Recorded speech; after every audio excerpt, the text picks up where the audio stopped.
Hi guys, welcome to my YouTube channel. So in this video, I'm going to talk about the renal biochemistry. So if you haven't subscribed to my YouTube channel yet, so please go and subscribe and check my part 2 of renal biochemistry. So coming to today's topic, that is diuresis. So what is diuresis?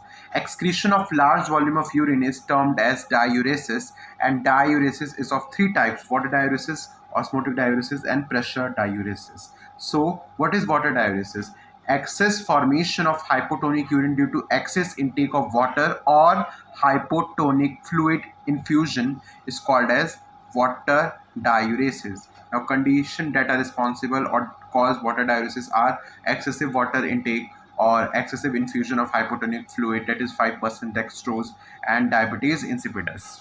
So now coming to mechanism of water diuresis. So whenever excess water intake will occur in body, then the absorption of water in intestine will increase and blood volume will increase, and it will decrease the plasma osmolarity. It is dissolved substance will be reduced in more amount of blood. Then osmoreceptor in hypothalamus are inhibited. It will cause ADH to decrease, as ADH is antidiuretic hormone and water level is high, so it will be decreased. Water reabsorption will decrease from collecting tubule and collecting duct of the kidney, and urine volume will increase. Excretion of large volume of hypotonic urine will occur. Now, what is osmotic diuresis? Excretion of large volume of isotonic or hypotonic urea due to persistence of excessive unabsorbed osmotically active substance, example glucose, mentor, NaCl in the tubular fluid, is called as osmotic diuresis. So conditions that causes osmotic diuresis are diabetes mellitus, infusion of mannitol, sucrose, urea, intake of excessive sucrose or polysaccharide, and diuretic. To mechanism of osmotic diuresis: excessive unabsorbed osmotically active substance in the PCT which hold the water in the tubule, then the Bohr development of medullary hyperosmolarity interstitium will occur to decrease the absorption of sodium, potassium, and chloride ion in ascending loop of Henle. Then it will decrease the medullary hyperosmolarity of sodium and water reabsorption, and it will decrease in the loop of Henle, and then the water reabsorption will also decrease in collecting duct, and the diuresis will occur.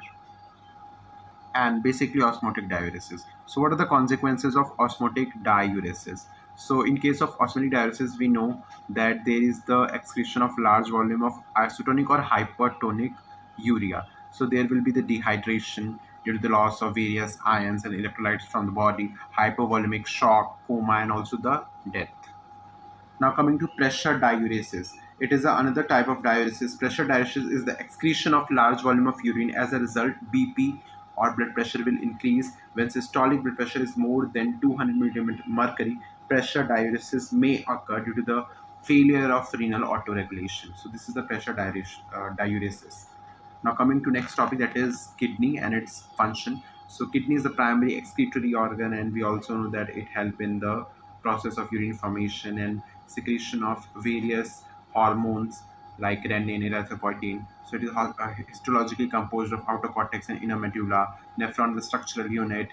Nephron consists of glomerulus and renal tubule, and it also acts as major endocrine organ of the body. So now coming to hormones produced by the kidney. So the hormones produced by the kidney are renin, erythropoietin, 1,2,5-dihydroxycholecalciferol, that is calcitriol, and thrombopoietin. Now coming to function of each of the hormones. So what is renin?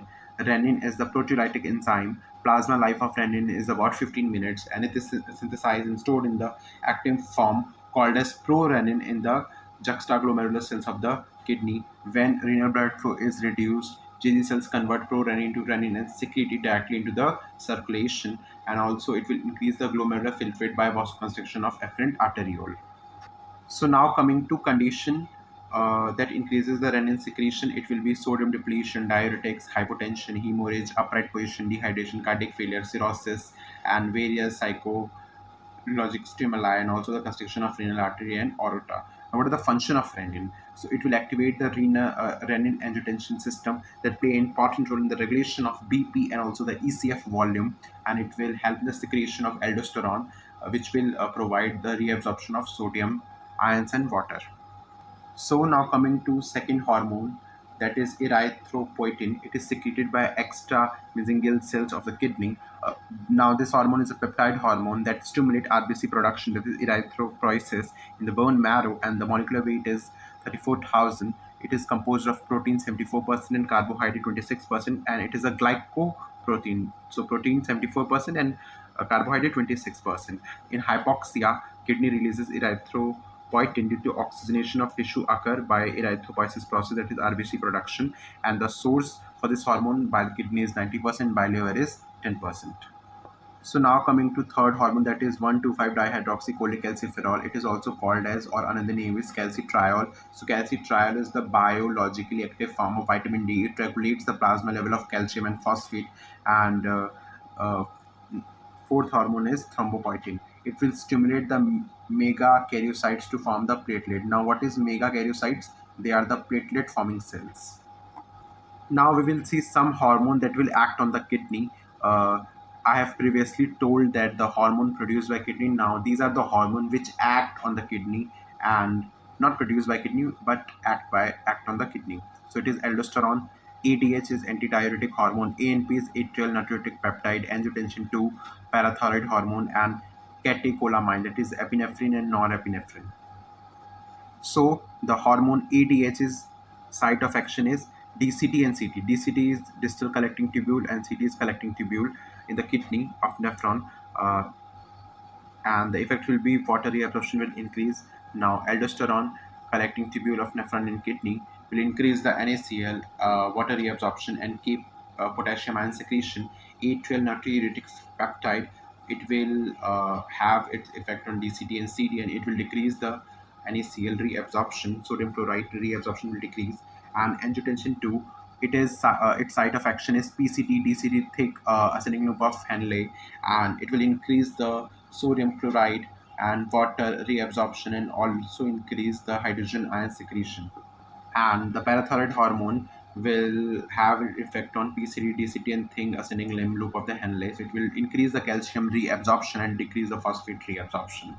So as we know, aldosterone will increase the NaCl and water reabsorption from DCT and collecting tubule by increasing the sodium channels, and it will increase the potassium ion excretion from the collecting tubule. Now coming to ADH, it will increase the water reabsorption from DCT and CD, and also do the vasoconstriction. Now coming to ANP, it is atrial natriuretic peptide. It will produce by the atrium in volume overload, and it will decrease the NaCl and water reabsorption from the CD, increase the GFR, inhibit the ADH release, and also reduce renin aldosterone by antagonisting RAS. Now what is RAS? RAS is renin angiotensin aldosterone system.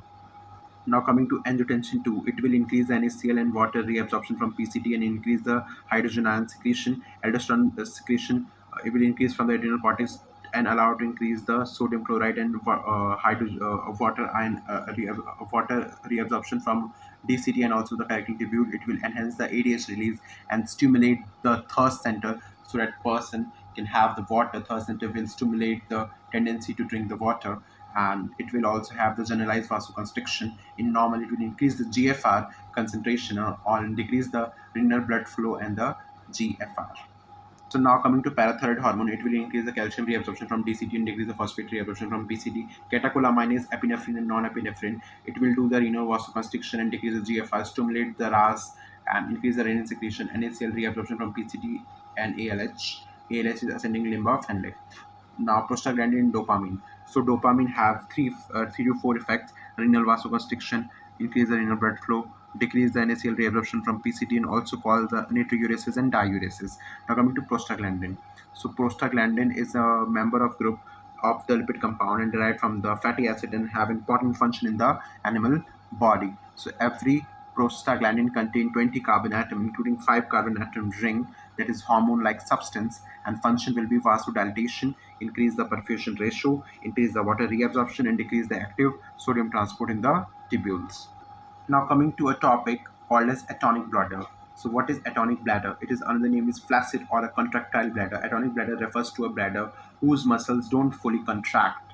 This makes it hard to urinate. So this condition is called as atonic bladder. So causes of atonic bladder is neurological condition like diabetic neuropathy, and tabes dorsalis, a form of neurocephalus, and injury to bladder wall or injury to the sacral region of the spinal cord. Also the bladder obstruction due to the enlarged prostate or pelvic tumor. Now coming to mechanism to show how atonic bladder is caused. So first of all, there will be the destruction of sensory nerve fiber from the bladder to the spinal cord, which will have no transmission of stretch signals from the bladder and will result in no contraction of the detrusor muscle by the micturition reflex. Instead of emptying periodically, the bladder fills the capacity and overflow a few drops at a time, overflow in continence.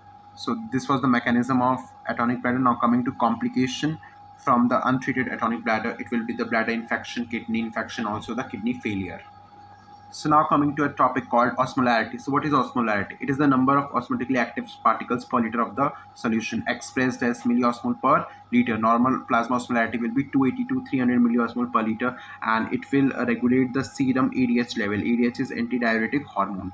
Now, osmotically active particles. Any particle that can exert or produce osmotic pressure in a solution is called as osmotically active particles, and high osmotically active particles are sodium, chloride, glucose, etc. And low osmotic active particles are proteins, starch, etc. So plasma osmolarity may be measured by osmometer and calculated by the formula. So contribution of osmotically active substance to the plasma osmolarity will be sodium with the anions will be 92%, about 270 milliosmol per liter, and potassium with anions like calcium with anions, magnesium with anions, and urea glucose protein will be 8%, that is about 30 milliosmol per liter. So blood plasma contributed from sodium will be 92%, and by glucose, urea, potassium, magnesium, calcium, and protein will be 8%. So this will contribute the total 100% osmolarity of the blood.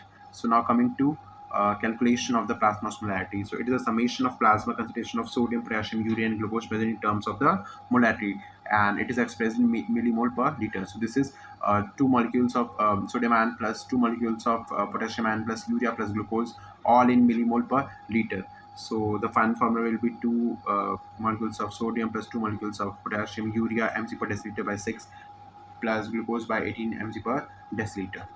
So now coming to osmolar gap, the difference between the measured plasma osmolarity and calculated plasma osmolarity is called as osmolar gap, and normal the difference is very negligible. So normal osmolar gap will be 0 to 12 milliosmol per liter. Now causes of high osmolar gap will be gross hyperproteinemia, gross hyperlipidemia, chronic renal failure, lactic acidosis, ketoacidosis, menthol infusion, ethanol poisoning. So now I will express expression, that is urinary excretion is glomerular filtration minus the tubular reabsorption plus the tubular secretion. So tubular reabsorption is generally subtracted from it because it gets reabsorbed in the body again. Now there is a question, how filtrate into urine will turn and what are the following changes. So first of all, there will be reduction of volume from 185 ml per minute to 1 ml per minute, that is urine. Reduction of pH from 7.4 to 4.5 to 6, that is urine acidification. Rise of osmolarity from isotonic filtrate is 300 milliosmol per liter to hypertonic urate is 6 to 900 milliosmol per liter. Complete reabsorption of some substance from filtrate, glucose, amino acid, etc. Partial and purposeful reabsorption of some substance from filtrate. Addition of new substance to filtrate by tubular secretion. So what are the difference between the filtrate and urine? So filtrate is 125 ml per minute or 180 liter per day, but urine is, that is excreted out of body, 1 ml per minute or 1.5 liter per day. pH will be 7.4 and urine pH is slightly acidic, it is 4.5 to 6, and osmolarity will be 300 milliosmol per liter, and urine osmolarity will be 600 to 900 milliosmol per liter. Filtrate will be acetonic, urine will be hypertonic. Filtrate will be glucose, amino acid, bicarbonate, vitamins, ketone body will be present in filtrate, and in urine glucose, amino acid, bicarbonate, vitamins, ketone body will be absent, and if it is present then it will cause a pathological problem in the body. So as we have done with the diuresis, so there is a difference of diuresis which is very much important for the theory examination. So what is the difference? So water diuresis and osmotic diuresis. Due to excess water intake, excess now osmotic will be excess absorbed solute in the filtrate. Water diuresis is water reabsorbed from PCT is normal, and here water reabsorption from PCT is decreased.